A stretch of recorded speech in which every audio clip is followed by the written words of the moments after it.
मास online institute में आपका स्वागत है। तो हम लोग पढ़ रहे थे रियल एनालिसिस जिसमें से हम लोग 4 लेक्चर पढ़ चुके हैं। रियल एनालिसिस में हम लोग सेट पढ़ रहे हैं। तो 4 लेक्चर हमारा हो चुका है, जहाँ पर हम लोगों ने आपके ऑपरेशंस वगैरह पढ़ चुके हैं, यूनियन, इंटरसेक्शन, एटीसी। यूनियन की प्रॉपर्टी, कुछ प्रॉपर्टीज़ को पढ़ रखा है, इंटरसेक्शन की कुछ प्रॉपर्टीज़ को पढ़ रखा है। तो आज हमारा रियल एनालिसिस का नेक्स्ट लेक्चर 5th लेक्चर है। तो सभी लोग, सारे स्टूडेंट्स, आप यूट्यूब पे इसके सारे लेक्चर अपलोड रहेंगे, आप वहाँ से पढ़ें, देखें। अगर आपको अच्छा लगे तो आप लाइक, सब्सक्राइब और शेयर करें। और जो भी आपको टॉपिक नहीं समझ में आता है या कोई प्रॉब्लम या कोई इशू कंटेन होती है तो आप उसको कमेंट बॉक्स में ज़रूर बताएं। क्लियर? ठीक है, चलो अपने नेक्स्ट टॉपिक की तरफ बढ़ते हैं हम लोग। क्लियर? चलिए, हम लोग पढ़ चुके हैं इंटरसेक्शन और आपका यूनियन, इन सब की प्रॉपर्टी हो चुकी। आज का हमारा टॉपिक है, सबसे पहला टॉपिक, डिसजॉइंट सेट।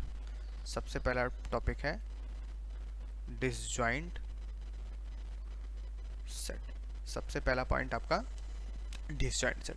तो डिसजॉइंट सेट होता क्या है? सबसे पहले तो इसके बारे में, डिसजॉइंट का नाम ही देखो काफ़ी है। डिसजॉइंट मतलब जो जॉइंट ना हो, जो जुड़ ना रहा हो, जो एक दूसरे को से लग ना रहा हो, वो हमारा क्या होता है? डिसजॉइंट होता है। दैट मीन्स यहाँ पे उसके वर्ड के हिसाब से इसकी मीनिंग भी सेम ऐसी है कि अगर हमारे पास दो सेट हो जाए, जैसे मान लो हम एग्जाम्पल के रूप में यहाँ किनारे ले लेते हैं,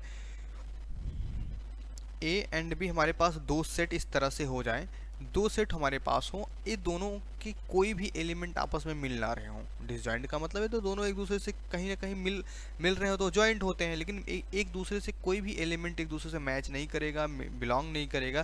तो ऐसी जो कंडीशन के आपके पास सेट्स होंगे, वो सब क्या कहलाएंगे? डिसजॉइंट सेट कहलाते हैं। चलो उसको डेफिनेशन लिख लेते हैं इसका कि डेफिनेशन के two sets are disjoint। दो सेट हमारे क्या होते हैं? डिसजॉइंट होते हैं। Two sets are disjoint if they have no element, if they have no element in common। यही बात तो हमने अभी आपको बताया कि दो सेट आपके पास हो, दो सेट आपस में डिसजॉइंट कब कहे जाते हैं? जब इनके पास कोई भी एलिमेंट आपस में कॉमन ना हो। 10 two sets A and B are disjoint if A intersection B is equal to 5। इसका मतलब क्या हुआ कि अगर हमारे पास दो सेट ऐसे हों जिनका इंटरसेक्शन लिया जाए और उनके इंटरसेक्शन में कोई भी एलिमेंट हमको ना मिले, दैट मीन्स 5 मिल जाए, पूरा का पूरा सेट क्या हो जाए? 5 हो जाए। ऐसी कंडीशन में हमारे दो सेट क्या कहलाते हैं? डिसजॉइंट सेट कहलाते हैं। जैसे अगर हम एग्जाम्पल की बात करें तो एग्जाम्पल के रूप में अगर ले लेते, एग्जाम्पल फर्स्ट ले लेते, मान लो हमने एक सेट लिया A is equal to x such that x is a natural number। x क्या है? एक नेचुरल नंबर है। x is a natural number. अब ध्यान दो, एक नेचुरल नंबर में से कोई भी एक नेचुरल नंबर हो सकता है। b हम ले ले, b is equal to a b c d। दो सेट हमारे पास हो गए, a is equal to X, X is a natural number, और इधर ए बी सी डी ले लिया। अब अगर हम इनका इंटरसेक्शन लें तो हमको क्या मिलेगा? 5 ही मिलने वाला है, क्योंकि नेचुरल नंबर और ए बी सी डी में कोई भी हमको कॉमन नहीं मिलने वाला है। दैट मीन्स जब आपके पास ऐसी कंडीशन हो जाए, ए और बी आपके क्या हो जाए, टोटली इनमें से कोई भी एलिमेंट आपस में कॉमन ना आ रहा हो, ऐसी कंडीशन के जो सेट होते हैं उनको हम क्या बोलते हैं? डिसजॉइंट सेट बोलते हैं। क्लियर? ये बातें समझ में? अगर एक आख एग्जाम्पल और देख, जैसे कोई एग्जाम्पल हम मान लेते हैं, सपोज दैट हमारा दूसरा एग्जाम्पल हम मान लें, if A is equal to 2 4 6 8 10 और b इज इक्वल टू हम मान लेते हैं 1 1 3 5 7 9 दिस। अगर हम इनका इंटरसेक्शन लेने की कोशिश करें तो a intersection b is equal to हमको क्या मिलेगा, 5 ही मिलेगा, क्योंकि ये क्या है, इवन नंबर का कलेक्शन है, क्या है, ऑड नंबर का कलेक्शन। जब इनका इंटरसेक्शन लोगे तो आपको क्या मिल जाएगा, 5 मिल जाए। दैट मीन्स यहाँ पे क्या, this imply that a and b are disjoint sets. मतलब यहाँ पे a और b दोनों आपस में क्या है, डिसजॉइंट सेट्स होते हैं। बात समझ में आई, क्लियर? ठीक, नेक्स्ट टॉपिक की तरफ बढ़ते हैं। अगला टॉपिक हमारा क्या है, यूनिवर्सल सेट। अगला क्या है, यूनिवर्सल सेट। यूनिवर्सल सेट क्या होता है? अब देखो, यूनिवर्सल सेट का मतलब होता है कि वैसे बेसिकली अगर बात करें, यूनिवर्सल का मतलब, यूनिवर्स का मतलब ब्रह्मांड, सबसे बड़ा ब्रह्मांड, मतलब जिसके बारे में, जो इसमें सब कुछ समाया हो, हमारा क्या होता है, ब्रह्मांड होता है। तो यूनिवर्सल लगभग सब एक ही सिमिलर मीनिंग वाले हैं। तो यूनिवर्सल सेट का अगर उस हिसाब से मीनिंग देखा जाए तो सबसे बड़ा हो गया। सबसे बड़ा का सेंस तो यहाँ नहीं बोला जा सकता, लेकिन आपके पास दो सेट ऐसे हों या दो से ज़्यादा सेट ऐसे हों, उसमें से कोई एक सेट ऐसा हो जो क्या कर रहा हो, सारे सेट को अपने अंदर में कंटेन कर रहा हो, या सारे सेट के सभी एलिमेंट उस सेट के अंदर में कंटेन कर रहे हो। तो इस तरह से जो कंडीशन वाले सेट होते हैं उनको हम क्या बोलते हैं, यूनिवर्सल सेट बोलते हैं। जैसे सिंपल से अगर हम दो सेट की बात करें सिंपल लॉजिक में, तो ए और बी हमारे पास दो सेट हैं, जिसमें से एक ए जो है बी, मतलब ए और बी मान लेते हैं, तो ए क्या है, बी का सबसेट है। ए क्या है, बी का सबसेट है। तो ए बी का सबसेट है, तो बी को हम इसके पहले क्या पढ़े थे, सुपर सेट पढ़े थे। लेकिन अभी यहाँ पे हमारा बी ए के लिए क्या हो जाएगा, यूनिवर्सल सेट हो जाएगा। ए के लिए हमारा क्या हो जाएगा, यूनिवर्सल सेट। डेफिनेशन इसका लिख लेते हैं थोड़ा सा। डेफिनेशन में, in any mathematics, in any mathematical discuss,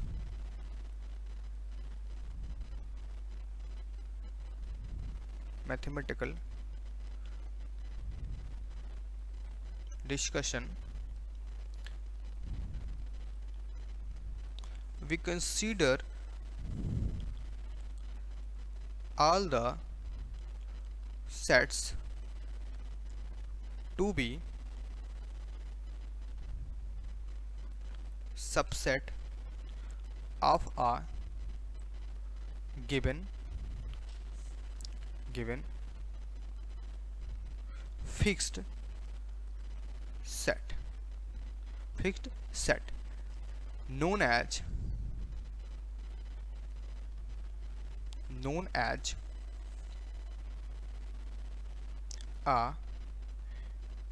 universal set.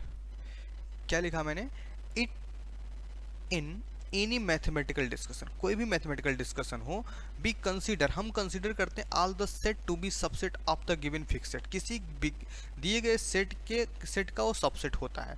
Known as, ये कैसे जाए, यूनिवर्सल सेट। अभी मैंने एग्जांपल आपको बताया, अगर आपके पास ए और बी दो सेट हैं, तो जिसमें से अगर ए क्या होता है, बी का सबसेट हो रहा होता है, तो वहाँ पे बी को हमने इसके पहले सुपर सेट पढ़ा था, तो जो जिसको हमने अभी तक सुपर सेट पढ़ा था, तो दैट मीन्स यहाँ पे वही बी आपका क्या, यहाँ पे यूनिवर्सल सेट का काम कर जाएगा। यही यहाँ पे क्या कहा जाएगा, यूनिवर्सल सेट का काम कर। इसका डिनोटेशन की बात करें, इट इज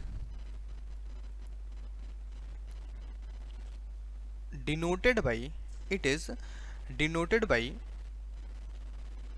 कैपिटल यू। इसको किससे डिनोट करते हैं, कैपिटल यू से डिनोट करते हैं।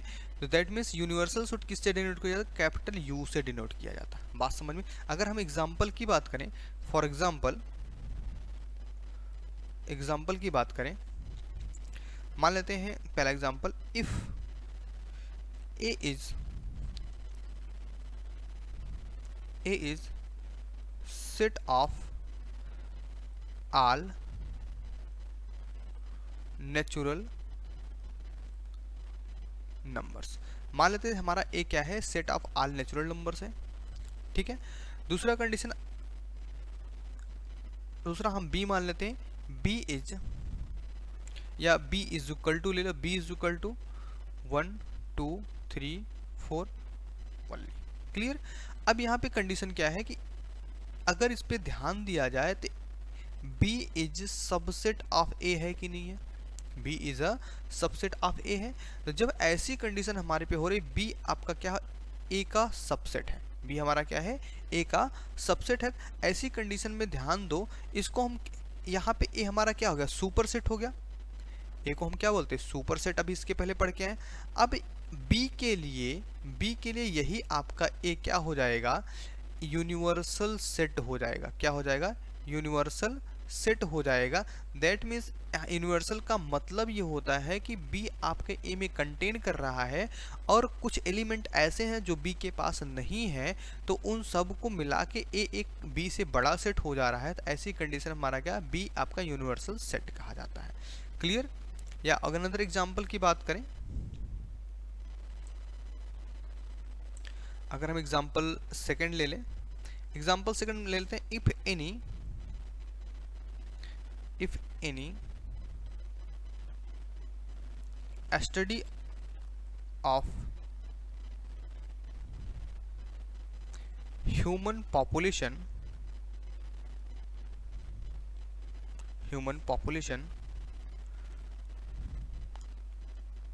all the people in the world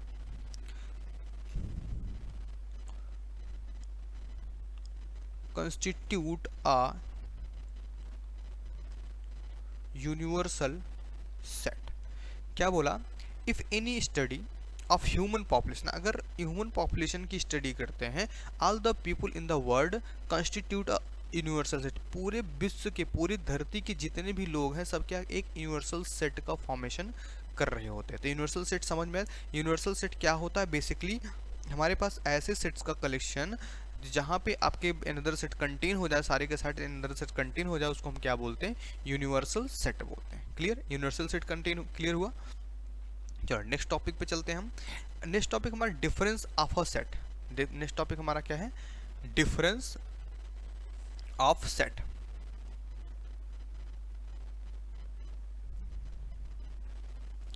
difference of set या सेट्स। डिफरेंस का मतलब क्या, डिफरेंस वैसे बेसिकली हम अंतर के नाम से जानते हैं, तो यहाँ भी हमारा अलजेब्रिक अंतर है। तो डिफरेंस ऑफ अ सेट क्या होता है, जब हमारे पास मान लो कोई दो सेट है, सपोज दैट हमारे पास क्या है, दो सेट हैं, तो किसी एक सेट का एलिमेंट दूसरे सेट में ना कंटेन हो रहा हो ना, set of element all which are the but not in A B, मतलब ऐसे एलिमेंट्स जो एक में हो लेकिन दूसरे में ना हो। जैसे अगर डेफिनेशन की बात करें, डेफिनेशन हम लिखते हैं इसकी, definition the difference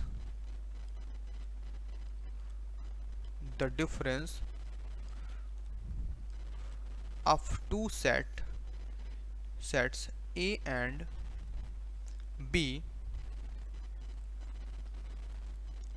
is the set of all elements which are in A but not in B। क्या बोला गया, डिफरेंस ऑफ अ सेट क्या होता है, the difference of two sets A and B is the set of all element, या set of all element होता है विच are in A, जो कि A में है लेकिन B में नहीं है। मतलब ऐसे एलिमेंट जो A में बिलोंग कर रहे लेकिन B में बिल्कुल बिलोंग नहीं कर रहे।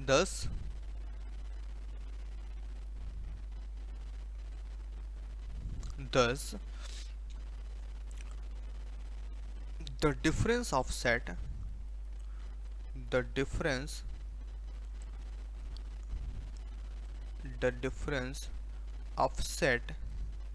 is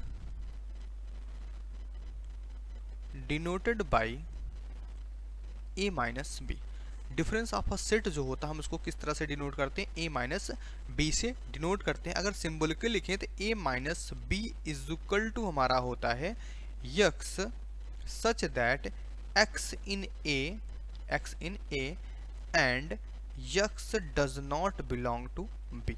ये हमारा सिंबॉलिकली हो जाता है। ठीक, ये हमारा क्या हो गया, सिंबॉलिकली हो गया।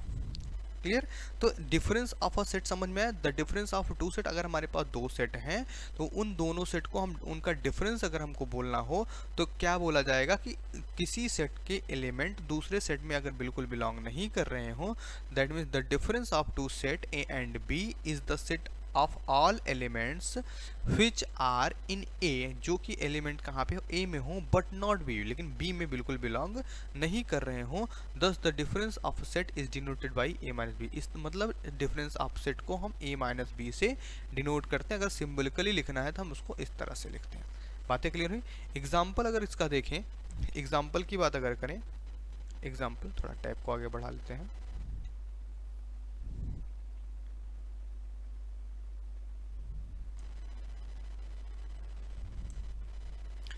ठीक, तो अगर हम इसके एग्जाम्पल की बात करें, एग्जाम्पल नंबर से फर्स्ट ले लेते हैं। अगर एग्जाम्पल हम मान लेते हैं if A is equal to 1 2 3 4, clear. और हम b इज इक्वल टू ले लेते हैं 2 4 6 8।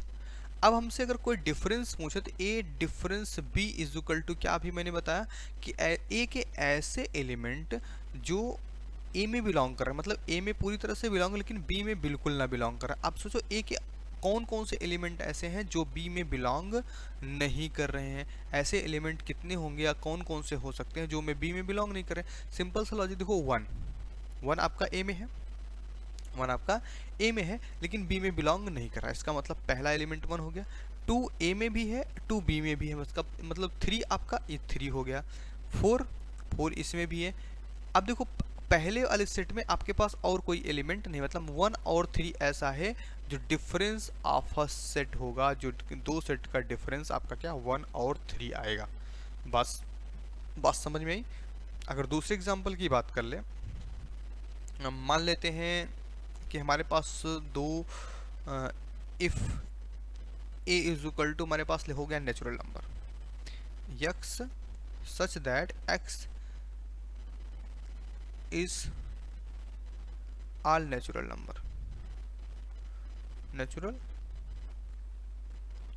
नंबर्स, और b इज इक्वल टू हम ले लेते हैं, b इज इक्वल टू हम ले लें x such that x in r, हम क्या ले लें, x इन r ले लें। ऐसी कंडीशन में जब हम a डिफरेंस b निकालेंगे तो हमारे पास सिर्फ क्या बचेगा, ऐसा एलिमेंट जो आपके r में, आपके a में हो लेकिन b में ना हो। तो दैट मीन्स ऐसी कंडीशन हमारे पास क्या आएगी, इम्पटी आएगी, या इसको हम फाई बोल सकते, क्योंकि जितना भी नेचुरल नंबर होगा सबका सब किस में बिलोंग कर जाएगा, b में बिलोंग कर जाएगा। कोई भी इकलौता एलिमेंट ऐसा नहीं बचेगा जो आपका क्या हो, सिर्फ a में हो और b में ना हो। That means a difference b is equal to यहाँ पे क्या आ जाएगा, फाई आ जाएगा। बात समझ में आई, क्लियर हुई बातें। नेक्स्ट पॉइंट, हमारा क्या है, कॉम्प्लीमेंट ऑफ अ सेट। अगला पॉइंट हमारा क्या है, complement of a set. Complement of a set. Complement का मतलब क्या, कंप्लीट करने वाला, किसी अधूरे काम को, किसी अधूरे सिस्टम को कंप्लीट करने वाला ही क्या कहलाता है, कॉम्प्लीमेंट कहलाता है। अब ध्यान दो, यहाँ पे सेट के कॉम्प्लीमेंट की बात की जा रही है। दैट मीन्स सेट के अगर कॉम्प्लीमेंट की बात करें, मतलब यहाँ पे किसी को कंप्लीट करना है, और जो सेट कंप्लीट होगा, वो हमेशा क्या होगा, ज़्यादा से ज़्यादा किसी न किसी सेट का यूनिवर्सल सेट बना रहा होगा। That means complement of a set अगर इन्वॉल्व हो रहा है, दैट मीन्स वहाँ पे यूनिवर्सल सेट इन्वॉल्व हो रहा होगा। क्लियर। तो कॉम्प्लीमेंट का मतलब समझ में, कॉम्प्लीमेंट ऑफ अ सेट का मतलब आपके पास कोई सेट ऐसा है जिसके कुछ एलिमेंट बाहर हैं, उनको लगा के उसमें कंप्लीट किया जाए तो उसको हम बोलते हैं, उस एलिमेंट को क्या बोलते हैं, कॉम्प्लीमेंट बोलते हैं। ठीक है, डेफिनेशन लिखिए फिर इसका एग्जाम्पल से समझते हैं कि मान, चलो डेफिनेशन लिखते हैं, let you be the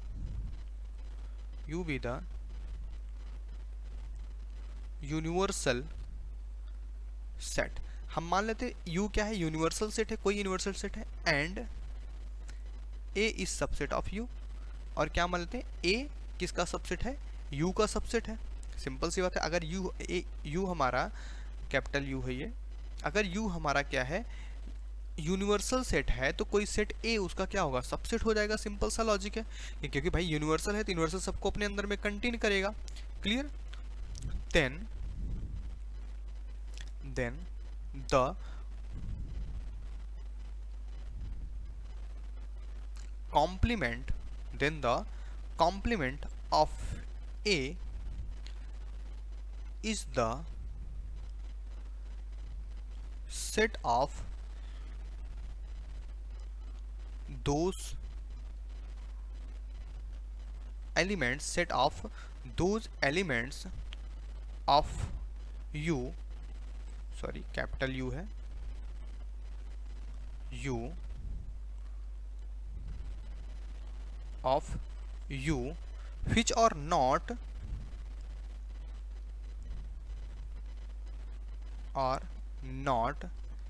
in A, जो किस में ना हो, A में ना हो।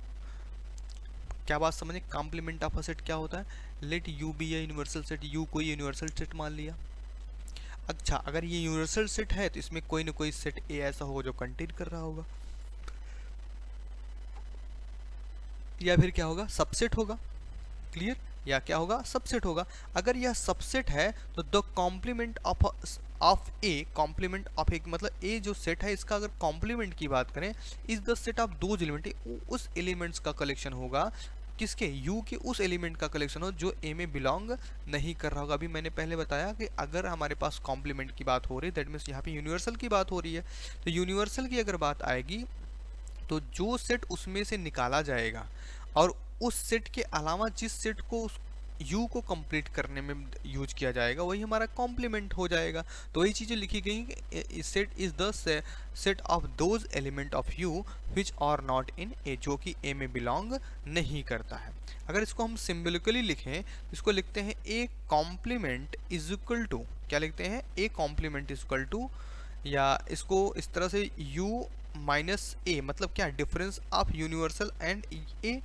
और इसको ऐसे भी लिखते हैं x such that x in U and x does not in A, x कहाँ पे हो, U में बिलोंग कर रहा हो, A में बिलोंग नहीं कर रहा है। या फिर इसको इस तरह से भी लिखा जाता है x such that x does not belong to A, मतलब x A में बिल्कुल बिलोंग ना कर रहा हो, ऐसी कंडीशन भी हमारा क्या होती है, कॉम्प्लीमेंट ऑफ अ सेट कहलाती है। क्लियर, बात समझ में। तो कॉम्प्लीमेंट क्या होता है, कॉम्प्लीमेंट का मतलब क्या होता है, यूनिवर्सल और प्रेजेंट सेट जो आप सेट लिए हो उन दोनों का जो डिफरेंस आएगा वही हमारा क्या कहलाता है, कॉम्प्लीमेंट ऑफ सेट कहलाता है। क्लियर, बात समझ में आई। ठीक है, तो दोस्तों आज का लेक्चर इसी पे हम समाप्त करते हैं। तो जो भी आपको इसमें कोई इशू हो, जो आपको इसमें से जो पॉइंट आपको नहीं समझ में आया हो, जो आपको पूछना हो, आप कमेंट बॉक्स में एकदम फ्रीली कमेंट कर सकते हो। आपके हर कमेंट को ध्यान में रख के उसके ऊपर जो भी डाउट्स होंगे उसको क्लियर किया जाएगा। ओके, तो आपके सारे डाउट्स आपके क्लियर किए जाएंगे। तो इसका मतलब क्या है कि आपके जितने भी लेक्चर हैं, आपके रियल के सारे लेक्चर, डेफिनेट इंटीग्रल के भी कुछ लेक्चर वहाँ पे और इंटीग्रल कैलकुलस से भी अपलोडेड हैं। तो at the mass online institute आप सर्च करिएगा, तो वहाँ पे जो भी आपके इशूज़ हैं वो आप वहाँ पे कमेंट बॉक्स में कर सकते हैं। Thank you.